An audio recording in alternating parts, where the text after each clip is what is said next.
Welcome to Channel AMEC, your insight to the Australian visa system.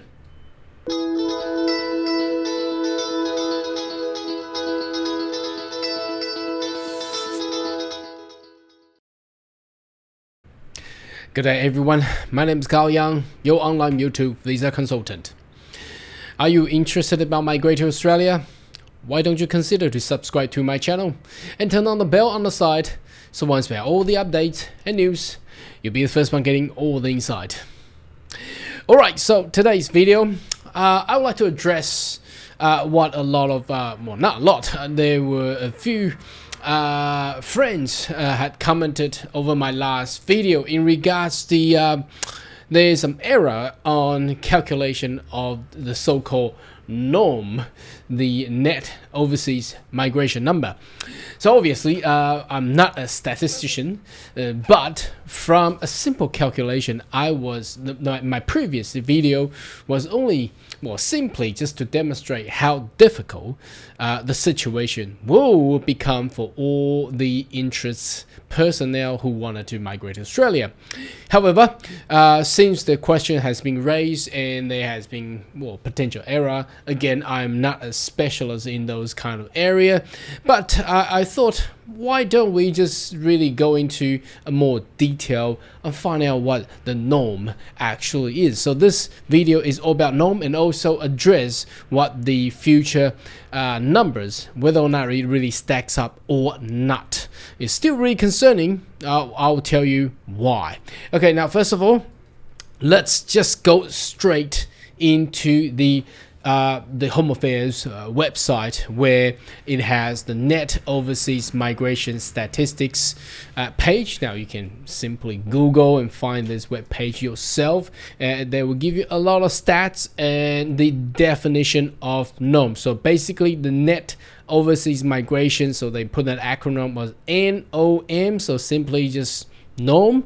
Right, so what is NOM? NOM is the net gain or loss of population through immigration of Australia and emigration from Australia. So what's the differences between immigration and emigration? I'll put that up there so you can see that, but well, it's pretty tiny if you're reading it through your smartphone, probably a bit too small, but if you're using your smart TV, you'll be able to see. So immigration, start with an I, means people coming in. Now immigration, start with an E, means people moving out of the country. So that's basically the two differences. Now traditionally, all the government departments have named their department name as immigration, because there's more than welcoming people rather than pushing people out, because that doesn't sound right and sound good.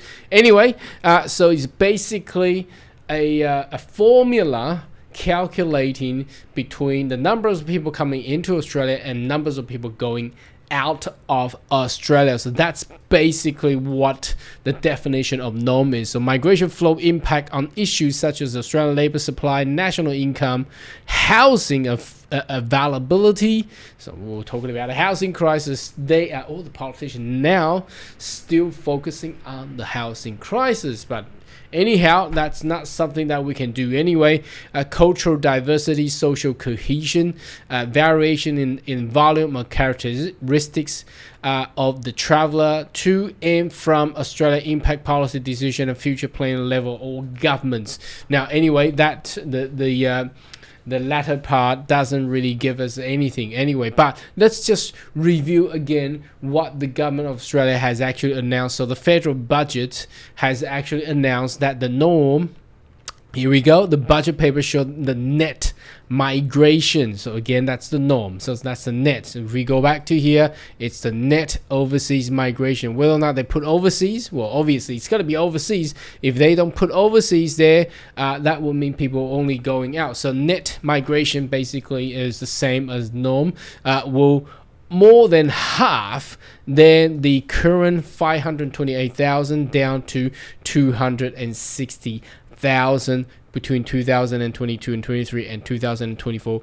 and 25. So that's the basic figure. They wanted to push all the way down to somewhere like this. Now, how are they going to achieve it? So my previous video basically calculating the migration planning level, where they are looking to actually get 185,000 permanent migrants. Now, there were people arguing that these permanent migrants doesn't mean all of them is actually coming from overseas. Well, yes, which I agreed. I totally agree with that. So that means, well, probably half of them is already in Australia. However, the net migration number 260,000 is still a concerning level. Why is that? Because if we go into this page where we go into a little bit of detail on the student visa arrivals. Now, arrivals means people coming in. Okay, arrivals. Here we go. That's if they are already in Australia, I don't think they will put arrival as a way to describe them. So these are basically all the international students coming into Australia from where? Overseas. All right, so that's the figure there. Now you can also Google this. This is from the Australian Government Department of Education. There's no hidden agenda here. Now I'm not gonna go through each month's peak and travel and all that kind of stuff. Let's just go into and have a look at the total number of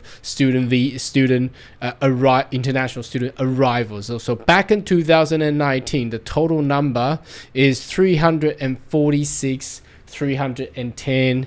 So that's 310 people arrived in Australia. Now 2024 March, so that's just what we just passed. It's May now. We already got 303,420 international students arrived into Australia. Now that's why I'm trying to show you it doesn't really stack up, because if the NOM saying it's the actual people coming in minus the people actually going out, although if we can we can argue that the migration planning level for the permanent visa holders or visa applicants will be hit on 185,000. We can say, well, probably half of that, or probably 100,000 of them are already onshore. If that is true, 260,000 minus that another 85,000, we're still left about it's still falling short in compare to the student arrival here. You see what I mean? If we are minusing 260,000 and half of the permanent migration intake, well, let's just say 100,000. Just for the sake of easier calculations, we only left with 160,000 quota, and that has to include all other family category visa, and also including the work visa arrival as well. And then we gotta compensate the numbers of international students. So obviously the international student number has to drop a lot. Now you may also argue that a lot of work visa or family visa holders, they apply onshore, yes, and there will be a lot of people leaving Australia. Now that can be one of the things that the argument point is, and if that's true, that's gonna be crazy. There will be a lot of people departing Australia in ways of meeting that goal. Now, we have already seen something like that is impacting. People are renewing their tourist visa, visiting families. People are renewing their student visa, and they're only given very, very short visa period of time. For example, a couple clients of mine renew their student visa. Well, usually they will give a little bit longer time for them to actually complete their study and waiting for graduation, right? Now they don't give that kind of period anymore. They only give it extension about only 1 month left, and 1 month left after they actually complete their courses. That means they probably don't even make it till the actual graduation, because a lot of graduation take some time after you complete the courses. Agreed? So basically what the government's agenda is going to be like. So what we have done today is we have gone through, explain what the net overseas migration is. So that's pretty simple. Okay, it's the net gain and loss of population from people coming in and actually and also compared to the people going out of the country. And we know that the figure that the government want is 260,000. Now, even if the permanent intake is set to be half of those people are actually onshore, so they don't move because they just migrate, they lodge a visa onshore, so there is actually no net gain or net loss. But then we still got only 160,000, because the problem that we have consistently in the past is that the international student arrival is like this kind of number, 346 and 300,000. Now, how do you compensate that? That will basically mean there will be a lot of people got kicked out of, and they are, basically visa expire, they have to leave, they have to depart. There will be a lot of people leaving Australia for the upcoming 2024 and 25 to actually compensate the people coming in to meet that 260,000. I don't know if you get what I'm trying to say, but if your mathematics is right, you can do the addition and subtraction. That's basically it. So it might not be 90% cut on the student migration, if a student visa arrivals, but even if so, it's gonna be at least half. I can guarantee you, and that's gonna be horrifying.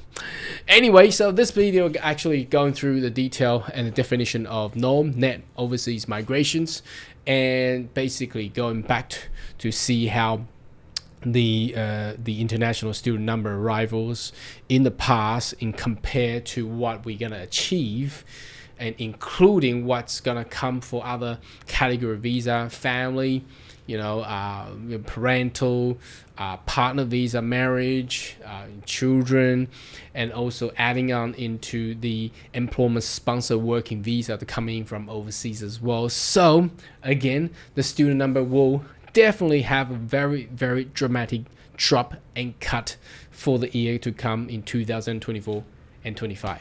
Anyway, should you have more question, query, more than welcome to leave comment right down below. And I'll see you next video. Goodbye.